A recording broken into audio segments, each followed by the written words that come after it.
This hard advice brings 100 different essential instructions together into one crucial point. There are many other pithy instructions on accepting suffering and hardship in order to practice the path. This is the essential or crucial point of over 100 different instructions. In fact, our mind is the most important. If you don't understand it yet, I think it will be difficult for you to bring happiness. Just as how Milarepa said, the ones who follow external affairs will nurture only afflictions and disturbance. And for such kind of Buddhist practitioners, they only live in suffering. The other day, a doctor said that he has lots of pain. I said, wow, you spend your whole life curing other people's illness. You must have some pithy instruction to cure yourself, isn't it? Just like how Buddhist practitioners would say that you need to study the preliminary practice, you need to benefit all sentient beings, but whenever they themselves have afflictions, they're just like the statues made of mud and trying to cross the river. Eventually, they will then dissolve in the water rather than crossing the river in such a way they can't even help themselves. And that's the method. That's the aphorism. So this kind of teaching, this kind of crucial points, I'm not sure if you've developed some insights about it. I myself feel that indeed the majority of sentient beings, especially the ones who live in great cities, they work for the money or the relationship. They work for lots of things. Of course, to strive hard, to work hard is fine, especially to live in this life. And I think this is nothing non-Buddhist about it. But if you were to count on the external phenomena to bring you happiness, then you're really holding the wrong side of the stick. Just as how the psychiatrist would, after research, they would claim that there's no happiness in the external affairs, external phenomena. In fact, that is wrong either, because there are some external happiness as well, such as a little pony and little yaks. In the summer, they're quite happy. They would run around. And if the animals have happiness in such a way, humans often do as well. But the core of it is really relating to your mind. If we were to practice transforming suffering into enlightenment, that is mainly taught in Chot practice. There are many different kind of profound teachings and profound pithy instructions, such as teachings in Mahaati and in Mahamudra, and so on, even in Prajnaparamita Sutra and so on. There are many teachings as such, but over here, I think that kind of pithy instructions is given in Bodhisattva Charyavatara as well, but over here the teachings are given more in a pithy instruction form. The teachings given by Atisha, Mipa Rinpoche, Longchenpa, and so on, the great masters given teachings that is easy to understand, and that is very practical as well. So over here, those are the teachings given in terms of transforming suffering into enlightenment in a relative sense. So now we're talking about the second part, how to use happiness as path to enlightenment through absolute truth, how to use suffering as path of enlightenment through absolute truth. I think for the wise ones, just as if they were to travel, they would take some medicine just in case, if they get high altitude disease or get a flu or so on, they would take different medicines accordingly. For the same reason, on the path, on the journey of this life, if you were to get sickness from affliction, it's really important to have the corresponding medicine as well. Now, the second aspect talks about transforming suffering into enlightenment through absolute truth. Now, by means of reasoning, such as refutation of production from the four extremes, in this state, let alone harmful circumstances or suffering, not even their names can be found.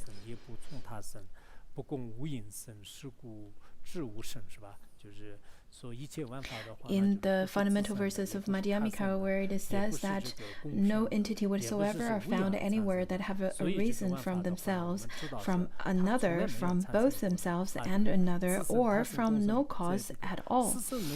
So in such a way, in fact, there's no birth at all.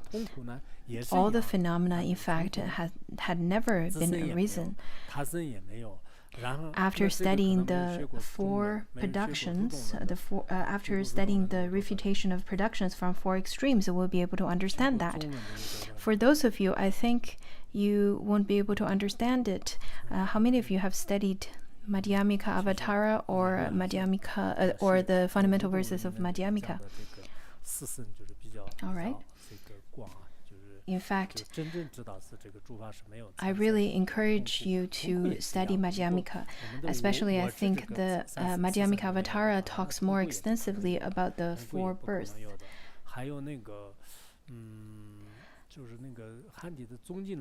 If you know that all phenomena had never arisen, same applies to suffering. If there is no such a reason of self-grasping, then there's definitely no reason of suffering at all. In the mind mirror, the Chinese Buddhism text, where it talks about also both in relative and in absolute truth, where it says that all of the virtuous and vicious will cause fruition, will have the result of karma. But that is in relative world. In the absolute aspect, there is nothing to obtain. So through many teachings and many refutations and so on, you'll be able to understand, in fact, no phenomena is ever arisen in the absolute truth. In the Chittamatra school, in the mind-only school, where it talks about the irreducible partless particle cannot arise, nor does the mind that cannot be subdivided. Longchenpa's text of wish-granting treasury in the 12th chapter, where it talks about methods, many methods about investigating on the duration of time. One of them, it talks about how in a room that is illuminated by the sunlight. In fact, the sunlight and shadow are also considered as a partless particle. So if there are 100 particles and I'm standing over here and shooting an arrow, if the arrow goes through the 100 particles that is within this room, then can you say that there is a duration of time that passed in this process? If you can say there is a duration, if there's no duration, then you're basically saying that even a kalpa had become an instant. If there is a duration, then it means that all the particles that it went through, in fact, it is no longer partless, but divisible particles. Some of them are closer to you and some of them are further away from you. So this is how to investigate on that. Another way of looking at the indivisibility of your mind. For example, I'm standing here, I have two people over here, and there's a person A and the other one is a person B. So I have two people standing in front of me. And in that one instant, if in my mind I have this thought that this is A and the other one is B, In fact, it is no longer one instant anymore, and it must be two instants. Why is that? Because at the moment where I recognize that this is A, that mind must correspondingly have another recognition of the other one is B. Then in such a way, it is no longer in one instant, because at the first instant I recognize A, there must be another instant I recognize the other person is B. So in such a way, it becomes two instant rather than you recognize both in one instant. If you were to say there's no duration of time in such one instant, then the one kalpa then becomes one instant. If you were to say there is duration of recognizing A and B, then in fact you are basically saying that the instant also has the one that is closer to you, or the other instant that is closer to be later time period. So in such a way, we'll recognize that, in fact, recognizing A and B in that one instant, instead of thinking that there is nothing to divide in that one instant, but if you were to delve into investigation, you can divide it into many. At the beginning, you would recognize that in one instant, I saw both A and B standing there, but in fact, it then split into two instants, and two instants can be split into 4 and into 1,000, into uncountable numerous instants. And then at the end, it seems that your mind cannot be obtained in that so-called instant. In the treasury of in the wish-granting treasury, in fact, there are many methods about that, about this kind of investigation. In the fundamental wisdom of middle way, or ornaments of middle way, as well as 60 verses on reasoning, 70 verses on emptiness, and so on. There's so many different kinds of supreme ways of investigating. At the end, you'll be able to understand that, in fact, all of the phenomena cannot be obtained in the absolute truth. Everything is dreamlike, illusion-like. After obtaining this kind of view, you can abide in it. So I think lots of young people, I know you've read a lot and study a lot. For those of you who have a genuine ability to investigate, to analyze, I really suggest you to study more Madhyamika and Buddhist logic. In such a way, I think it would be easy for you to eliminate your dualistic thoughts.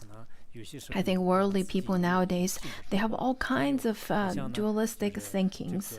You may feel that Buddhism is not right, it's not that supreme or profound, but after studying this Buddhist text, you'll be able to understand why I constantly say that, though I study lots of Western philosophy, such as Adler, Freud, Jung, Aristotle, Plato, and so on, lots of great philosophers from the West, but their theory compared to Buddhism is still quite different. There's still quite a big difference between the two, and I think if you were to study Buddhism, then you will have more different gaining from it. Therefore, after understanding that suffering, in fact, in absolute truth cannot have even a name, don't even talk about the existence of suffering. There's no name of suffering in absolute truth.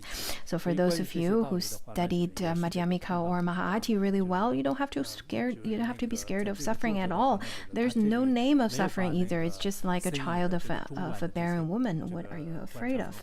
So even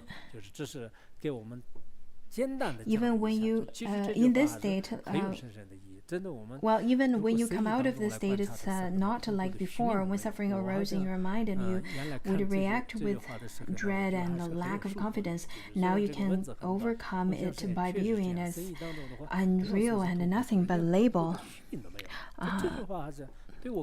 I think over here the author did not talk about the investigation in the absolute truth, such as the methods that's used in Madhyamika or the way of abiding in Mahati or pith instruction in Mahamudra and so on. He just basically talked about it very briefly. But this is quite profound, because after investigating in the absolute truth, you won't be able to get even the name of suffering. And when I read it, I think it's really profound, although it's really short. In the absolute truth, don't even talk about suffering. There's no name of suffering. I think this is such a wonderful teaching. I've learned lots of Madhyamika. In Madhyamika method, if you were to investigate suffering, there is no name of suffering. There's no name of suffering that can be obtained. Then there's no intrinsic existent nature of suffering. Then it's just nothing other than the child of a barren woman. Today we then talked quite a bit about this. If you can actually find there's an existent suffering that exists in you, for those of you, if you can actually find it, I will reward you with something really nice. Can you find it? If you cannot find the name of suffering in the truth, in the absolute truth, without the name of suffering, what are we afraid of? What are we suffering from? Then in such a way to eliminate or to when suffering when the battle of suffering is no longer difficult, isn't it? In the absolute truth, there's no name of suffering. Is there suffering itself that existing? Indeed, there's nothing like such. When I read it, although I often study and read over in Madhyamika, it is similar to it, but over the 20-30 years, I study it every year, and every year I feel that I really understood. And this particular sentence and this particular teaching is very beneficial to me. So if you say that you can't if you can't find the existent suffering, I guess because you don't want to get my reward. If you were able to find it, I'll give to you my teacup, my mug, actually. Well, very good. So I think those of you are really good at Madhyamika study. So that's wonderful. No suffering is even better. Let's be happy, okay? It's a little bit late today. And tomorrow and the day after, we will have classes on both of the days.